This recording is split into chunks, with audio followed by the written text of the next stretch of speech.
আসসালামু আলাইকুম। সময় দর্শক বন্ধুগণ, আজকে আমরা একটা ধানের জমিতে চলে আসছি।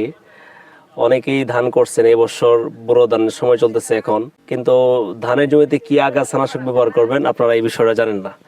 এই ধানের জমিতে আগাছা কিন্তু সবচেয়ে বড় সমস্যা। আপনার জমিতে যদি আগাছা বেশি হয় তখন আপনার ফলন কমে যাবে। আপনারা ধানের জমিতে বাজারে কিছু ভালো ভালো ভালো ভালো আগাছানাশক পাওয়া যায়, আপনারা এই আগাছানাশকটা ব্যবহার করতে পারেন। আপনার জমির বয়স যখন 3 দিন হবে, আপনারা ইউপিএল এর ইউরুস গোল্ড একটা ওষুধ আছে বাজারে, এটা এসকিউ কোম্পানি বাজারজাত করে এখন। ওদের কাছ থেকে আপনারা, ওরা বিভিন্ন দোকানে দেয়, এই দোকান থেকে আপনারা ইউরুস গোল্ড ব্যবহার করতে পারেন। এই ওষুধটা খুবই ভালো একটা কার্যকরী, কিন্তু দিতে হবে 3 দিনের ভিতরে, তাহলে খুব ভালো কার্যকারিতা হবে আপনার।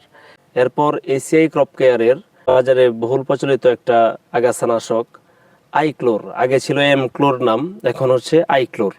এই আইক্লোরটা আপনারা 5 দিনের ভিতরে ব্যবহার করবেন, তাহলে আপনাদের জমিতে খুব ভালো রেজাল্ট হবে।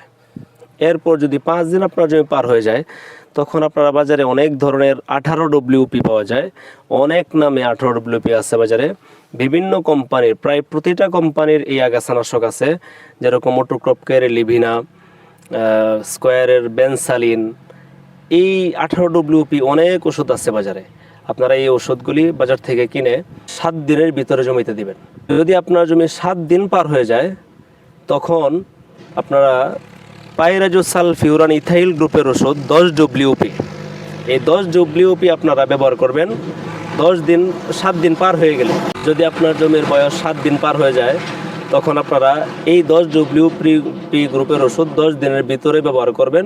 তাহলে এই আগাছানাশক যদি ব্যবহার করেন, তাহলে আপনার জমিতে আগাছা হবে না ইনশাল্লাহ, এবং আপনার জমিটা পরিষ্কার থাকবে, পরিষ্কার পরিচ্ছন্ন থাকবে, ভালো থাকবে, আপনার জমিতে ফলন ভালো হবে। আশা করি সকালে বুঝতে পারছেন কখন কোন আগাছানাশক ব্যবহার করবেন। আরেক সবচেয়ে বিষয় কার্যকারী যে কথাটা, এটা হচ্ছে আপনার জমিতে পানি রাখবেন। পানি ছাড়া আগাছানাশক কোনো ধরনের কাজ করে না, এই কথাটা আপনারা মাথায় রাখবেন। আশা করি সকলে বুঝতে পারছেন। সবার প্রতি অনুরোধ থাকলে আমাদের চ্যানেলটাকে সাবস্ক্রাইব করবেন। সেই বলে বিদায় নিচ্ছি। আসসালামু আলাইকুম।